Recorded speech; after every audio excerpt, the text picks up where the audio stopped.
Hare Krishna, Krishna Krishna, Hare Hare, Hare Rama, Rama Rama, Hare Hare.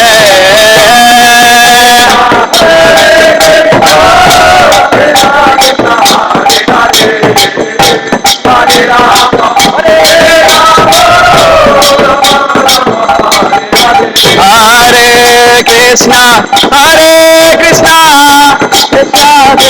Hare Hare, Hare Rama,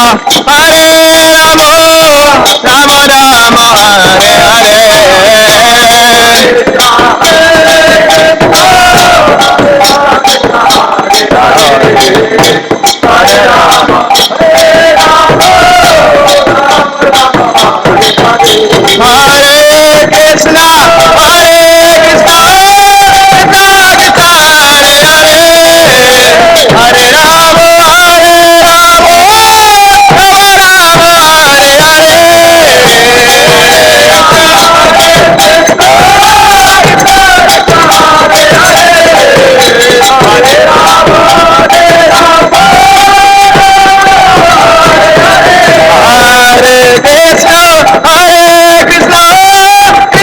Hare, Hare Rama,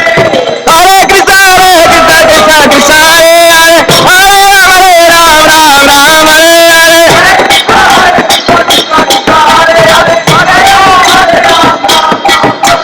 Hare Krishna, Krishna Krishna, Hare Hare, Hare Rama, Rama Hare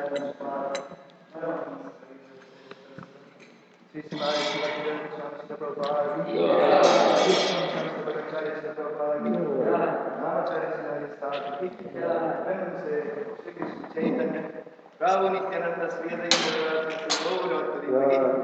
Sri Radha Krishna Gopa Gopinath Syama Kunda Radha Kunda Ki Govardhani Sri Maya Pradam Ki Sri Vrindavan Dham Ki Samaveta Tari Kunda Ki Already Samadori Already Samadori Already Samadori Already Sri Guru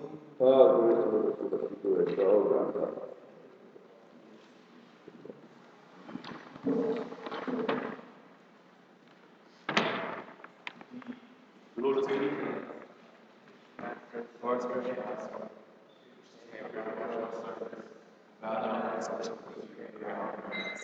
By His grace, from the cross of which you are Son, now train the Lord's and all the virtues of my conscience purified, by the words that make the peace of His mouth. His actions before His feet, judgment of His all desires.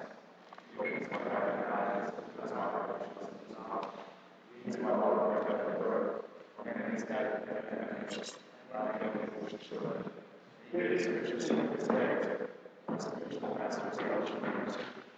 The Lord, all Master, O Master, be merciful.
we start?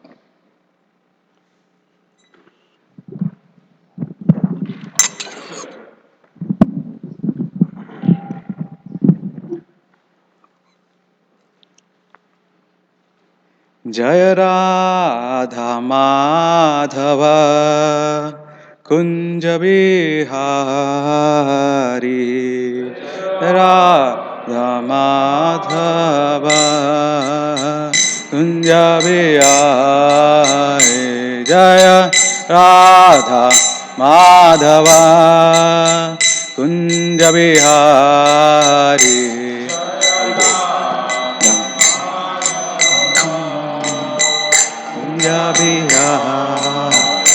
Jaya Gopi Janavallabha Girivaradhari Jaya Gopi Janavallabha Girivaradhari Jaya Gopi Janavallabha Girivaradhari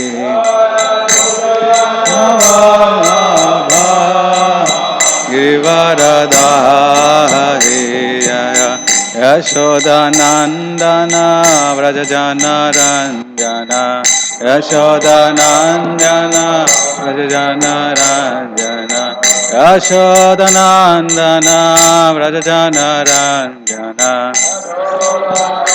Nana Vrajajana Ranjana Yamuna Tira Vanachari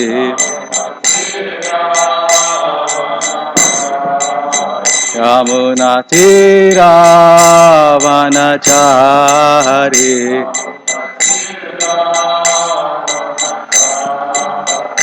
Jaya Radha Madhava Kunja Bihari Radha Madhava Kunja Bihari Jaya Radha Madhava Kunja Bihari Madhava Kunja Bihari Hare Krishna Krishna Krishna Hare Hare Hare Rama Rama Rama Hare Hare Hare Krishna Krishna Krishna Hare Hare Hare Rama Rama Hare Hare Hare Krishna Krishna Krishna Hare Hare Hare Rama Rama Hare Hare Krishna Krishna Krishna Hare Hare Hare Rama Rama Hare Hare Hare Krishna Krishna Krishna Hare Hare Hare Rama Rama Hare Hare Hare Krishna Krishna Krishna Hare Hare Hare Rama Rama Hare Hare Hare Krishna Krishna Krishna Hare Hare Hare Rama Rama Hare Hare Hare Krishna Krishna Hare Hare Hare Rama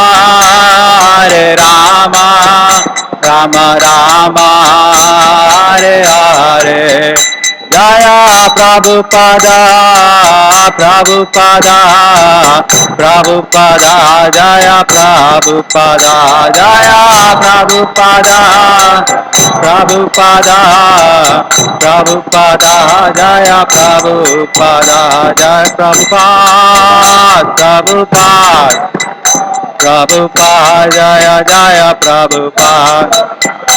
Prabhupada, Prabhupada, Prabhupada, Jaya Jaya Prabhupada. Om Vishnupad Paramahamsa Pariyakacharya Ashtotar Sada Srimad. His Divine Grace A.C. Bhakti Vedanta Swami Srila Prabhupada Ki Jai. Om Vishnupad Paramahamsa Pariyakacharya Ashtotar Sada Srimad. His Divine Grace Bhakti Siddhanta Saraswati Goswami Thakur Prabhupada Ki Jai. अनंत कोटि वैष्णव वृंद की जय। नामाचार्य श्री हरिदास ठाकुर की जय। प्रेम से कहो श्री कृष्ण चैतन्य प्रभु नित्यानंद, श्री अद्वैत गदाधर श्रीवासादि गौर भक्त वृंद की जय। श्री श्री राधा कृष्ण गोप गोपीनाथ श्याम कुंड राधा कुंड गिरी गोवर्धन की जय। श्री श्री वृंदावन धाम की जय। श्री श्री मायापुर नवरी धाम की जय। श्री श्री पुरुषोत्तम क्षेत्र जगन्नाथपुरी धाम की जय। इस्कॉन शिकागो धाम की जय। प्रेम से कहो श्री कृष्ण चैतन्य प्रभु नित्यानंद शिवा सत्य और भक्तवृंद। श्री श्री राधा श्री श्री किशोर किशोरी की जय। श्री श्री गौर निताय की जय। श्री बलदेव सुभद्रा जगन्नाथ बलदेव सुभद्रा मैया की जय। द गौर प्रेमानंदे all grace of some devotees, all grace of Shri Guru and Shri Gauranga.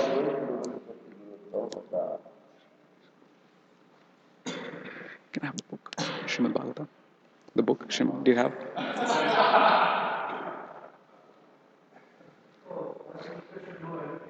Oh.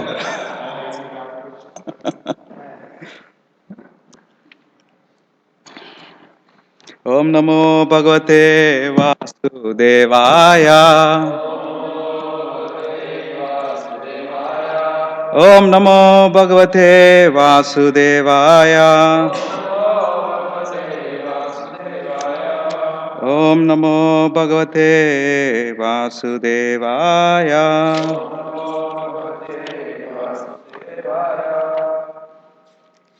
So, canto number 6, chapter 16. Oh, you have it marked? Thank you so much. Verse number 35. Tava vibhava kalu bhagavan Jagat udhaya sthiti layadini Vishwasrajaste amsamsas Tatram rashas pradanti prithag abhimatya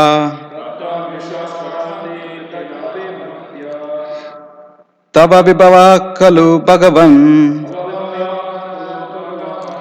Jagat udaya sthiti layadini Vishwasrajaste amsamsas Tatra mrishas pradanti pratag abhimatya Tava vibhava kalu bhagavan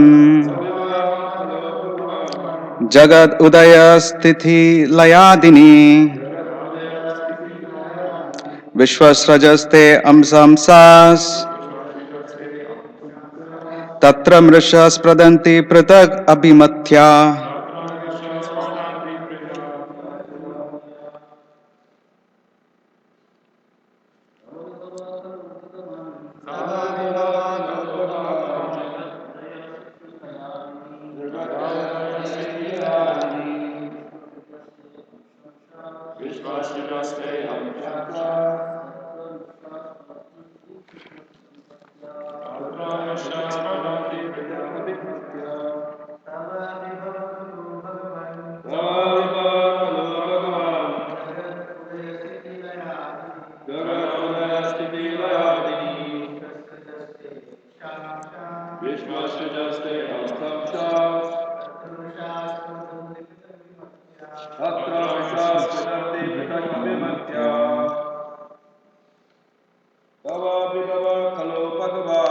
Tava vibhava kalu Bhagwan Jagad Udaya Sthiti Layadini Vishwasrajaste Am Samsas Tatra Amrishas Pradanti Pratak Abhimatya. Mataji. Tava vibhava kalu Bhagwan Jagad Udaya Sthiti Layadini Vishwasrajaste Am Samsas Tatra Amrishas Pradanti Pratak Abhimatya. Translation. By His Divine Grace, A.C. Bhakti Vedanta Swami Srila Prabhupada ki Jai. My dear Lord, this cosmic manifestation and its creation, maintenance and annihilation are all but your opulences. Since Lord Brahma and the other creators are nothing but small portions of a portion of you, the partial power to create does not make them God, Ishvara. Their consciousness of themselves as separate lords is therefore merely false prestige. It is not valid.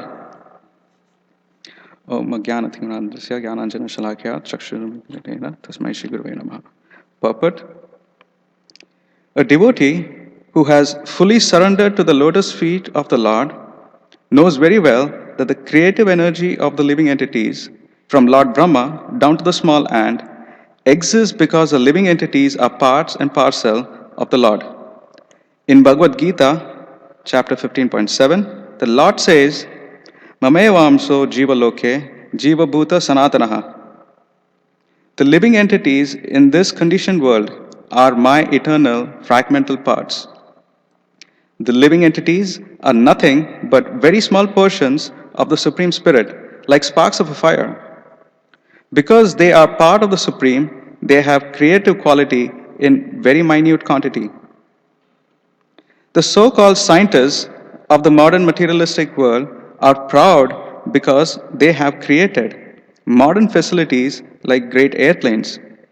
But the credit for creating the airplanes should go to the Supreme Personality of Godhead, not to the scientists who have invented or created the so-called wonderful products. The first consideration is the intelligence of the scientists. One must be elevated by the dictation of the Supreme Lord, who says in Bhagavad Gita, Matta smritir jnanam apohanam cha. From me comes remembrance, knowledge, and forgetfulness.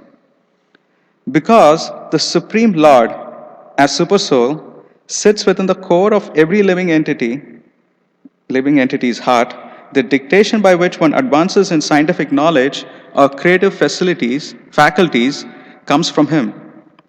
Furthermore, the ingredients to manufacture wonderful machines like airplanes are also supplied by the Lord, not by the scientists. Before the airplane was created, its ingredients already existed, having been caused by the Supreme Personality of Godhead. But when the manifested creation of the airplane is ruined, the remaining debris is a problem for the so-called creators. Another example is that the West is creating many automobiles. The ingredients for these cars are supplied, of course, by the Supreme Lord. And the intelligence for the so-called creation is also supplied by the Lord. Ultimately, when the cars are demolished, the so-called creators are faced with the problem of what to do with the ingredients. The actual creator, the original creator, is the Supreme Personality of Godhead. Only in the interim does someone create something with intelligence supplied by the Lord, and later the creation again becomes a problem. Therefore, the so-called creator is not to be credited with the act of creation. The only credit goes to the Supreme Personality of Godhead. It is rightly stated herein that the credit for all the opulences of creation, maintenance, and annihilation belongs to the Supreme Lord, not to the living entities. Om Jnanathimnandasya Jnananjana Shalakya Chakshushu Lena Tasmai Sri Gurave Namaha. So I would like to thank Nityanand Pran Prabhu to have me here. Purificatory process. Thank you so much. I'm sitting here in front of my teachers. I seek your blessings and permission to speak. So I can also understand why Nityanand Prabhu would have asked me to speak about this. Talks about scientists, and uh, I've spent quite a good part of my life in academia. So this is going to be interesting. Uh, so far, King Chitraketu, he received the mantra from Narada Muni, and then very sincerely and carefully, um, he chanted the mantra. And the result was that in 7 days, he got the darshan of the Supreme Lord. So, when we do hear these verses, one of the things to keep in mind is we are listening from a personality who got the darshan of the Supreme Lord in 7 days. So, he's up there. Another point about the verses which King Chitraketu has been talking about, even going forward, the next few verses, talks about Sambandha Gyan. And Sambandha Gyan is a the relationship between matter, spirit, and the Supreme Spirit, trying to understand the interaction between and the dynamics and the nature of these three categories. So, the one of the first uh, the translation, King Chitraketu talks about Lord Brahma and talks about other creators. And Prabhupada is very quick in introducing the scientists into the boxing ring. And actually, when I started with reading the Bhagavad Gita, actually, as coming from a college background and getting into uh, the Bhagavad Gita and having this kind of an experience with Srila Prabhupada's purports is actually very hard hitting. But then, if you stay in the boxing ring for some time, you'll get it. So it is also important to understand why Prabhupada is bringing the scientists into the scene here. So Brahma is the creator in this material world, or rather an engineer. And if you were to bring down the position of Brahma within the planet Earth is typically occupied by the scientists, where they enjoy the position of creating. So the scientists occupy the position of Brahma within the planet Earth. And there is, when we talk about when we talk about knowledge, we understand from the Bhagavad Gita. Prabhupada actually explains in the introduction to Bhagavad Gita that there is three ways of acquiring knowledge. And what are those three ways? Pratyaksha, that means just you observe. And the second is Pratyaksha Anumana, that means your deduction. And finally is Shabda. Now, the scientists within the material realm are restricted to the first two aspects, that is Pratyaksha and Anumana. And we also understand that there are two processes. One is, so the Pratyaksha and Anumana are the ascending process, whereas the Shabda Praman, is a descending process. So in the ascending process, one is fully dependent on oneself or one's senses. And um, hence it is guaranteed to be faulty. Why is that? That is because uh, our senses are inherently faulty. So we have the tendency to commit mistakes, we have the tendency to commit illusion, we have a tendency to cheat. Um, so any knowledge that is built upon an ascending process is by nature destined to fail. And that is why we have this, this concept of incremental science, where you make some experiment, and then there's always some failures, and which gets picked up by the next scientist in the next era and gets built up. And also around this time of the year, December is about the time when we also see new trends in diet, especially, right? They say that if you have this kind of a diet, it's really helpful because people usually take resolutions, make resolutions about exercise and diet about, this time of the year. So any proposition from an ascending process is bound to have its limitations just by the nature of it. So, in this particular verse, again, King Chitraketu is glorifying the Supreme Lord. In the previous verse, he was glorifying the Supreme Lord in relationship with the devotees, saying that, you can be conquered, but at the same time, you're also conquerable by the devotees. Now, here, is talking about, is again glorifying the Supreme Lord, but in relationship to the non-favorable personalities or the scientists. And one of the core hallmarks of, and this is at least for me, this is why I feel Prabhupada, likes to bring the scientists into the boxing ring, is pride and following pride is impersonalism. So, as a scientist is endowed with certain capacities, and obviously there is a tendency to both control as well as enjoy the position, the fame, want to be famous, like you want to make a discovery, publish your research, and make sure that you make your name in the field, and also at the side make some money, right? But the way to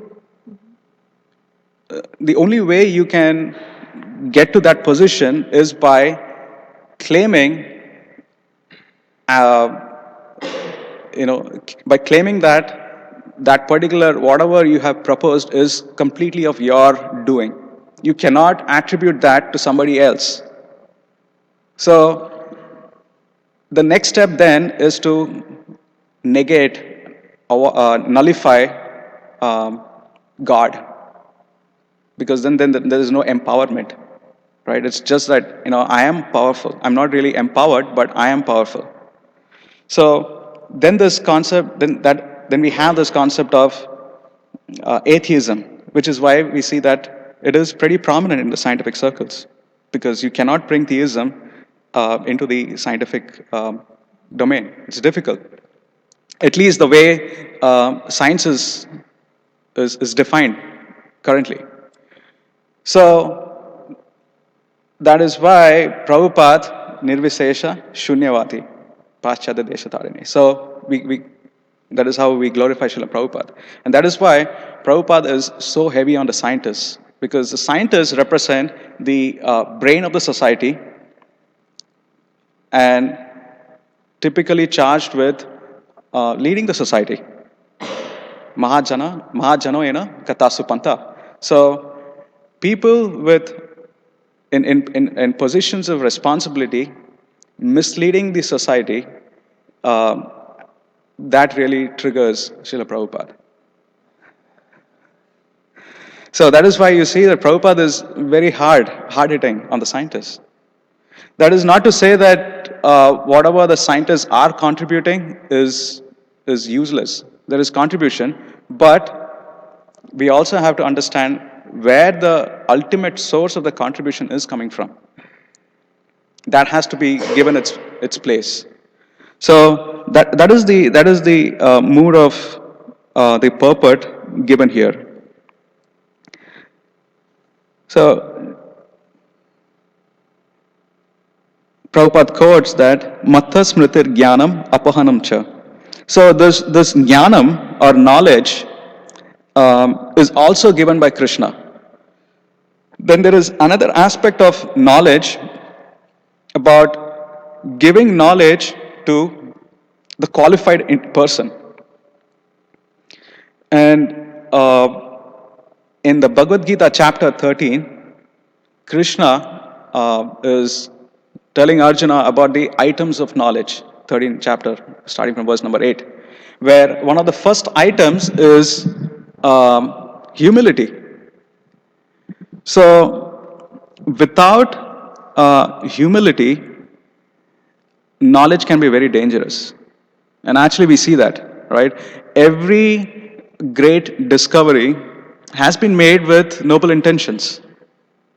But also, some of these great discoveries, we'll see that over a period of time, we don't foresee that right now, we don't see that. But as time proceeds, there is always a collateral damage that has, even more painful than what it tried to resolve.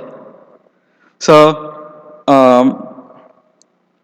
without humility, it is difficult to have knowledge or perfect knowledge.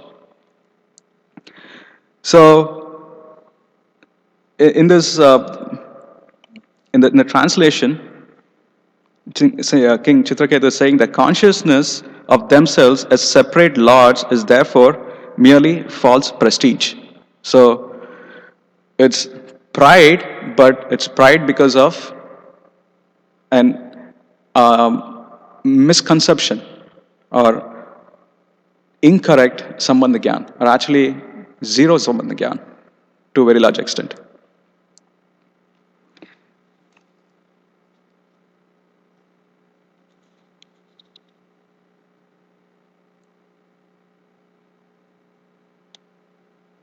So, I mean, it is good to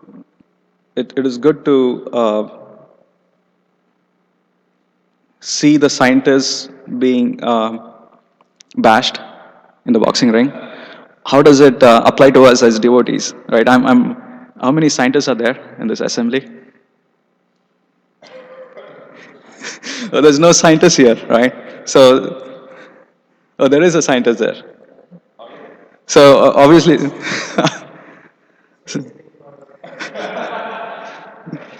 so there is the scientists are in a minority here, right? So this is a good class. But as devotees, how does it again? How does it relate to us? So this ascending, I mean, one of the hallmarks of this ascending process, or the fiber of the ascending process, is actually the ascending process is powered by pride. It's the prime mover. When we fail to recognize our position and we tend to misplace our identity and then depend on this false ego, we tend to get onto this I can do it spirit without having proper sambandha gyan and taking surrender or taking shelter of Guru Sadhu Shastra and the Supreme Lord. So as devotees, even in our own kshetra or field of service activities, we have this Ishvara tendency or the tendency to control, and following the tendency to control is a tendency to enjoy. So when we see scientists, we can actually try to replace the scientists in Prabhupada's purport with personalities with tendency to control and enjoy. And we all have that aspect. So giving And first is understanding one's position and acknowledging that whatever we have received, or whatever qualities that we have, is by the mercy of the Supreme Lord and by the mercy of the spiritual master. So having that conception and then engaging in service with those conceptions, then we have a result that is pleasing to the heart, because it is pleasing to Krishna.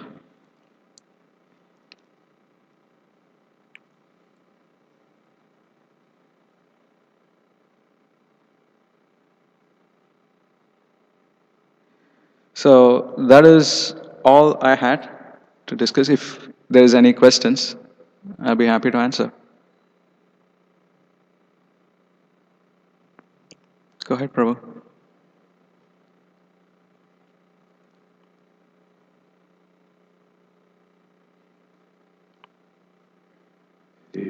Hare Krishna, Prabhu. Hare Krishna. Thank you for a wonderful class, man. This is a really good topic, so I hope we are able to hear more of, these topics. So you're making some really good points, especially one of your last points is that regardless of whether we're material scientists or spiritual scientists, if you have low character, then that knowledge could be detrimental to you. So this brings to mind a quote by Martin Luther King: "We have guided missiles and misguided man."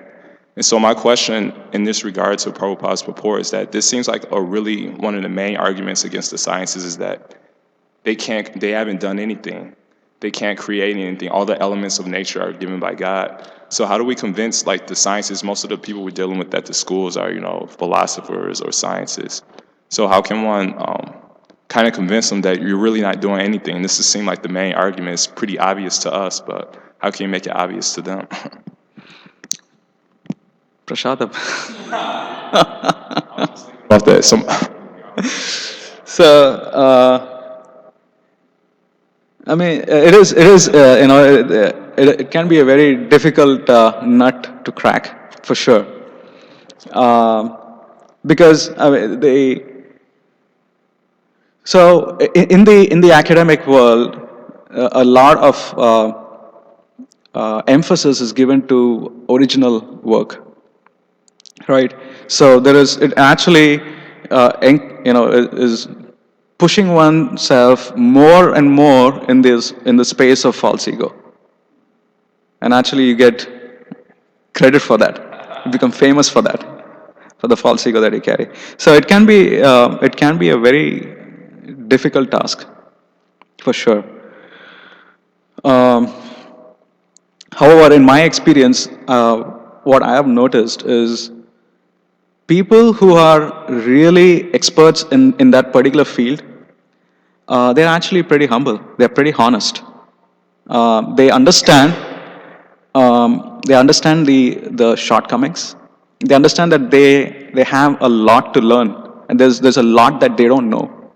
So it's people who are in the beyond that top level category, who really know a little bit, and they act as if they know everything. So, yeah, I think Prashad. It's actually even I have had some conversations when when I was in school at Penn State, and I think one of the beauties of the Vedic science is that the Vedic science is designed in a way where there is actually not separation of church and state. There's no separation of matter and spirit. It is a science or compendium of science that actually nicely integrates matter and spirit. So we can give or propose certain aspects of matter, say that this is what scripture talks about, and then present the spiritual aspect to it, that there's actually a spiritual basis to this material presentation. So that way actually handhold them into this Vedic science or Vedic literature. And it's actually, just the other day I was reading, there's a new research by a psychologist from Harvard or MIT who says that the first 2 hours of you waking up should not be spent in emails or other non-cognitively demanding service activities. And that's what even the acharyas are saying. Get up early in the morning and do your japa. 16 rounds of japa is your 2 hours. So there's a lot of material aspects of the spiritual science that we can present, and that can appear engaging to some people who are willing to listen, and then slowly introduce the spiritual basis behind that material substance. So that's one way to build that bridge. Thank you. In this regard of the Vittorio Prasadam comment, because I was thinking of that because this come many times before, because I've been in many college programs, helping out with Kirtan, and I've observed that it doesn't matter who the speaker is, my brother Jaya Jagannath Prabhu, Acharya Nishta, Luke, anyone, it's that when the students eat prasadam or honor prasadam, they don't hear anything the speaker says. All they say, man, this is so good. We was at one program, one girl said, man, this is really good, like at least 4 or 5 times throughout the whole program. And so I really appreciated one comment that one bhakta here named Greg Prabhu, he said a really nice point. He said, prasadam mainly does the preaching, and we're just saying something, just to fill in the dead air. In regards to the sciences, how they can't create anything, there's one joke I heard. It's a very funny joke. Hopefully you guys laugh. It's not my joke, so if you don't, it's not mine. I'm not the originator. Anyways, he said there was a scientist, atheistic scientist, who had a conversation with God. He said, God could create everything you could create. I could create planes, skyscrapers, life. And so then God said, well, can you create human beings from dirt? And then the scientist says, yes. And so then the scientist began to reach down at the dirt, and God stopped him. He was like, just a second, get your own dirt. So I really appreciate that joke.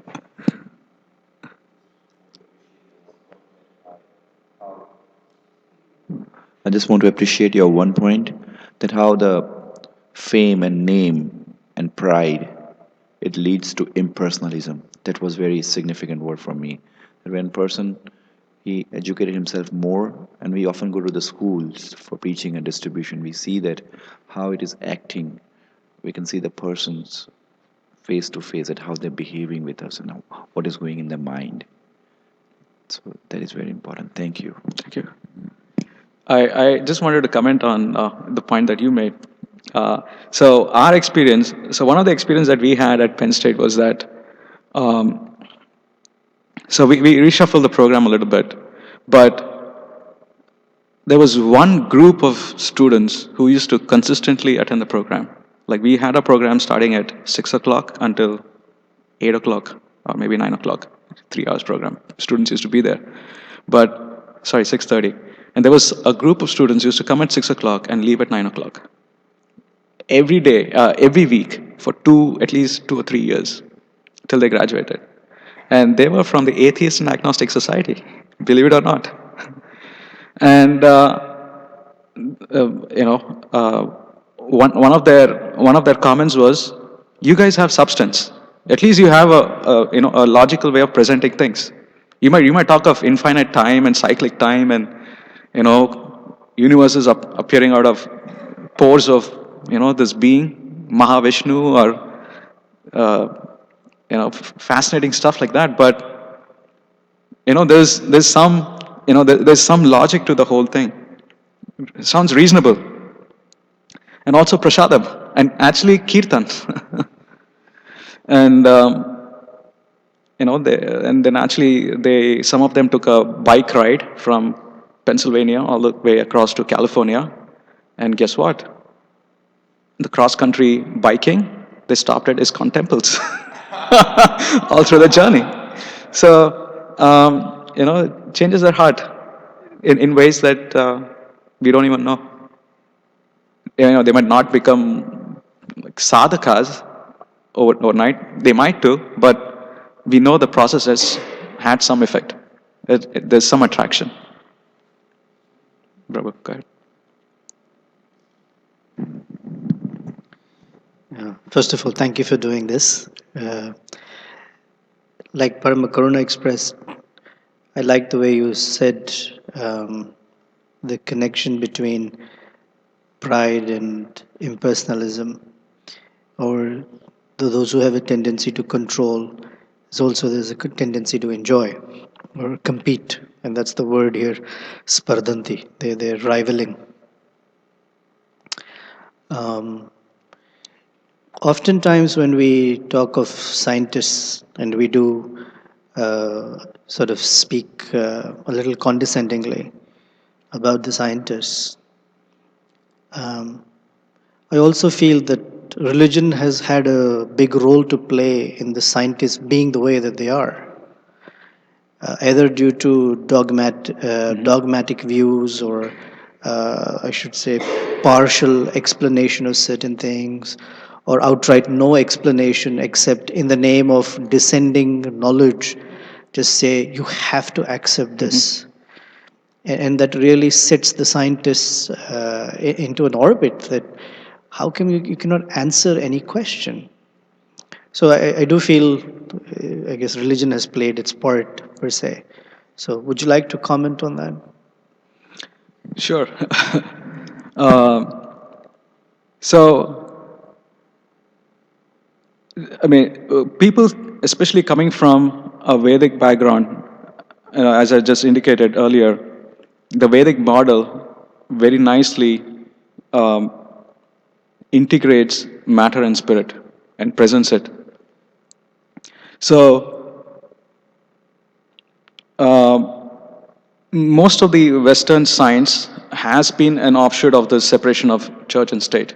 So it is by the very design, it is impossible for them to bring spirit into the realm of material science. It's just not. There's no room for it actually. There's no space for it. And most of the education systems that we have is also based on the Western education system. So obviously, what seems to be more prominent out there is this conception of science without room for spirit. But there are scientists still within the community uh, who are theists, but not so openly. It's still not. It's not. Um, it's still not. It's not acceptable. Uh, Totally. You can't just say that. You know, this is my science, and I thank the Supreme Lord. And I can't sign off. Right.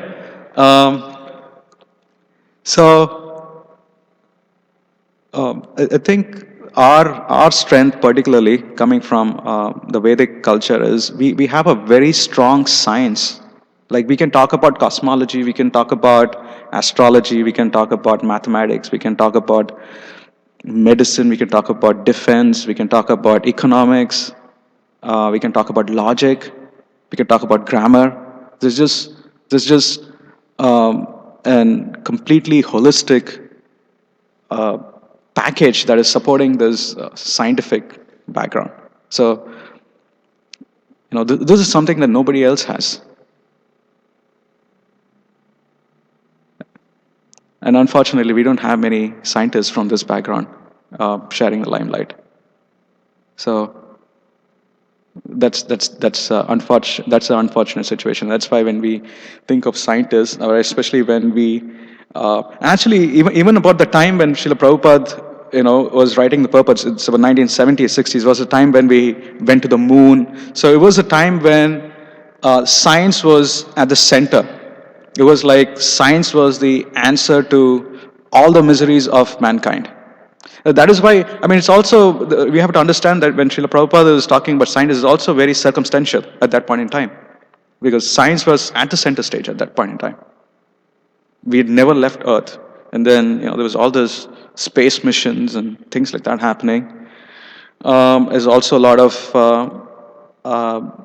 warfare-related research happening. So, Prabhupada used examples that were relevant at that time to convey some messages, and he was very strong about it. So we also have to understand things in perspective.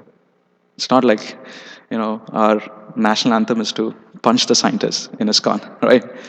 So we also want to be able to use relevant topics to able to be explain the same uh, messages.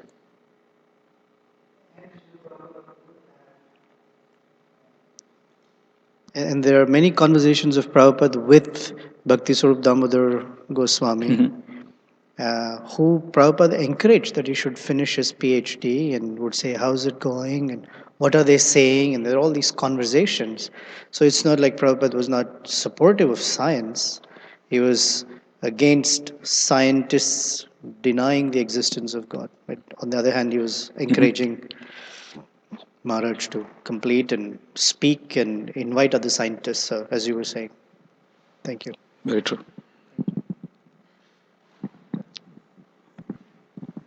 Thank you for that nice class. I think you already touched upon this. Srila Prabhupada also comes down, on the scientists, as you explained,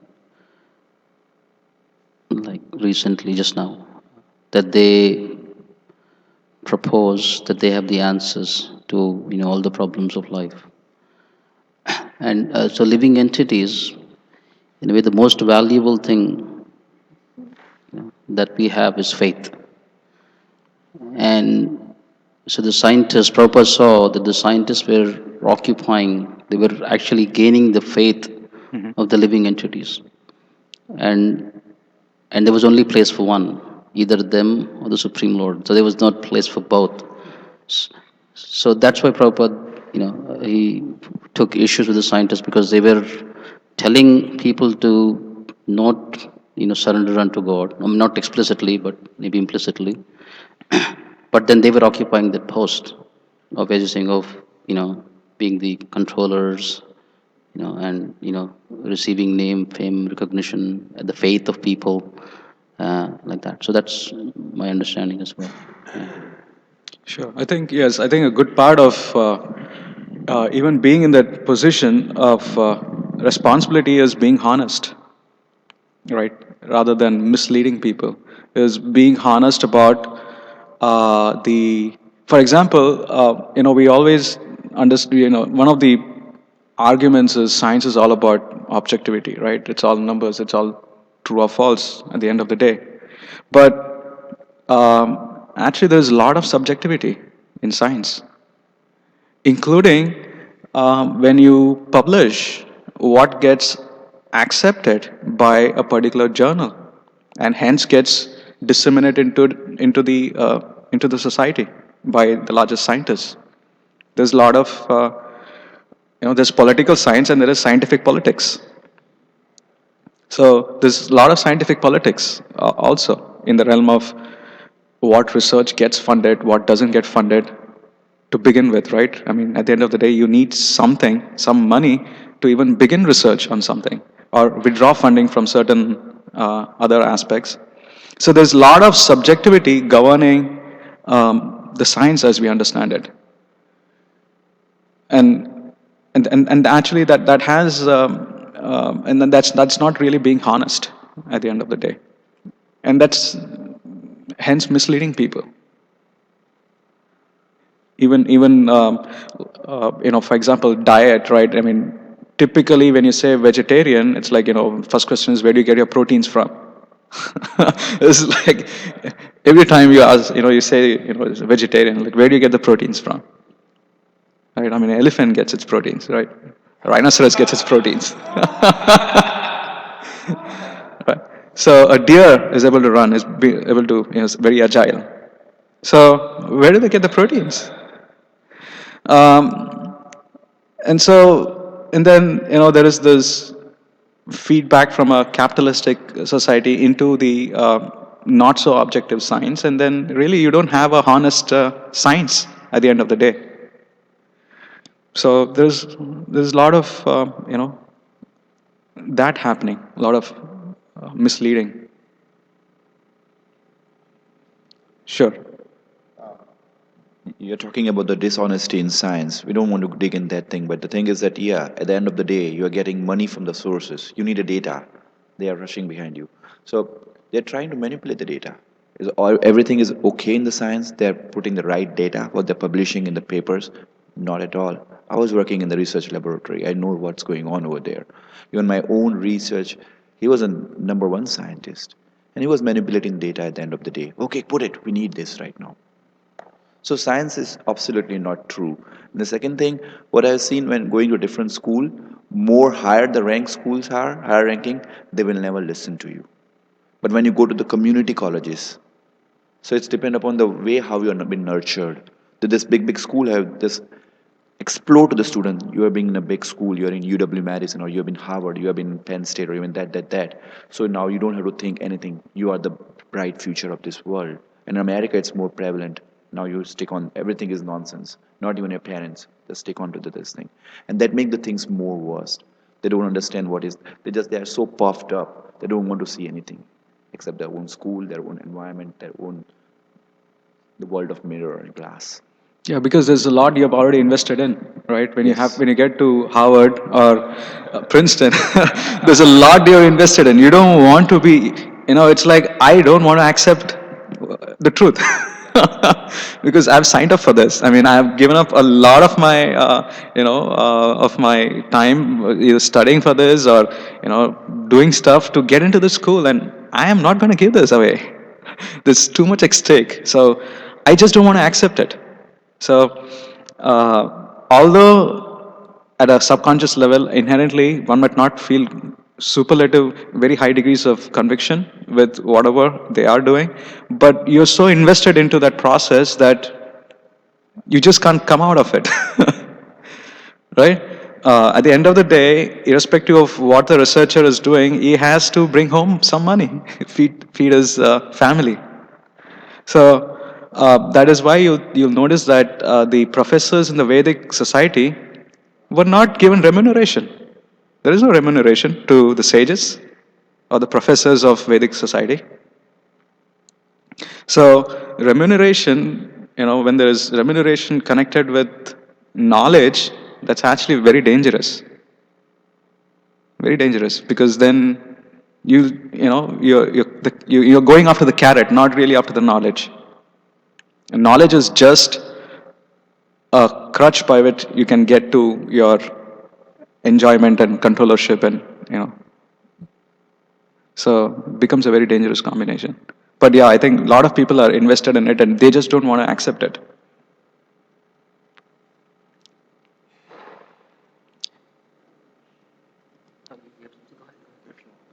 And I would just. All right, so thank you for class, by the way. So the reason some scientists aren't accepting theism and God, is it more the desire not to accept God, or is it more it just God doesn't make sense at all? So I was wondering if you can expand on that. I think it's a little bit of both. As Nityananda Pran Prabhu is saying, also it depends on what is the cultural background one has grown up in. So your experience of religion would have taught you something about what is God and the nature of reality and things like that.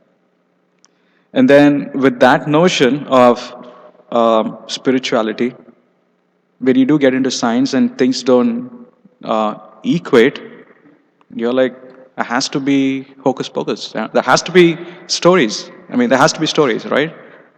Um, so then, you actually, there are people who are genuinely looking for the truth, even within the scientific domain.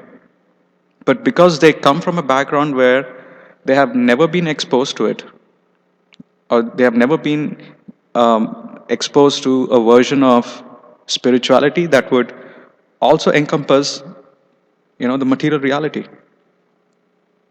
They feel that they have to reject that to accept this. So it is just an unfortunate thing. And actually, as um, empowered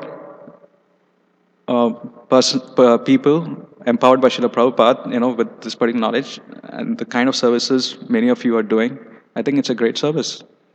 Is engaging the students, and then also I think step it up in terms of engaging the the faculty. But it's not easy. It's not easy because nobody wants to be affiliated with a religious organization within the academia. You just lose your credibility. It's easier in the community schools. It's easier in the community schools for sure, because then really you don't have that kind of a cutthroat competition in the community schools. But in any state universities or private schools, it would be extremely difficult to have to openly have affiliations with the spiritual organizations, because in the common or the more commonly accepted view of science, there is no room for the earth was created 5,000 years ago, because that's the conception of religion and spirituality. And actually, that is actually a big how can you do science and believe that the earth was created 5,000 years ago? You don't deserve to be a scientist. So that's where it actually comes down to. But then, as from a Vedic point of view, there's actually little inhibitions in actually being able to practice science and at the same time have a conception of spirituality that very clearly, meticulously explains matter, a model of matter. It's a different model. It's a different model than the model that we operate in. But nevertheless, it's a robust model. You can explain different aspects, and you can frame your hypothesis. You can make observations, and you can test your observations against the hypothesis and make sure that it still fits the model. So it is falsifiable in that sense, and hence it is still possible, but only within the Vedic realm. But not many people have this access to the Vedic science.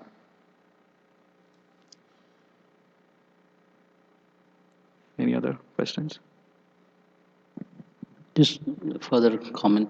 I don't know how much time we have. Like you were mentioning, like the pure or the Vedic scientists, or the few scientists that are there, who are not, I guess, bought out by others. They're very rare. And as Srimad Bhagavatam mentions, in Kali Yuga especially, whoever has money, they are actually in charge. The administrators, they buy the administration, they buy the scientists, they buy everybody. So in the context of this verse, although they have their own, they have some small, controllership, but it seems like even they are actually pawns in the hands of, as you said, politicians, or people who have power. Just another thing that comes to mind.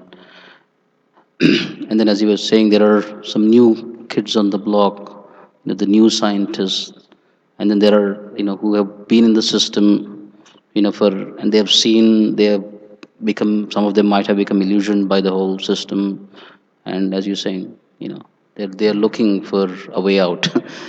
So where it's almost like they've sold, they've sold their soul, and it pricks them, and they want a way out. They are looking for a way out. So there are such scientists. Yeah, there are people who are genuinely interested in the science. But as you said, yes, it's also as you get into it, you realize that actually you might have to twist your conclusions. Not really twist. I'm saying you have to flavor it in a way that actually appeals to the journal or the editor or the community, and things like that. So, yeah, there's it's tinged. It's not anya abhilashita, shunya. There is a lot of abhilashas in there. So we have to understand that it's not uh, selfless or anya abhilashita.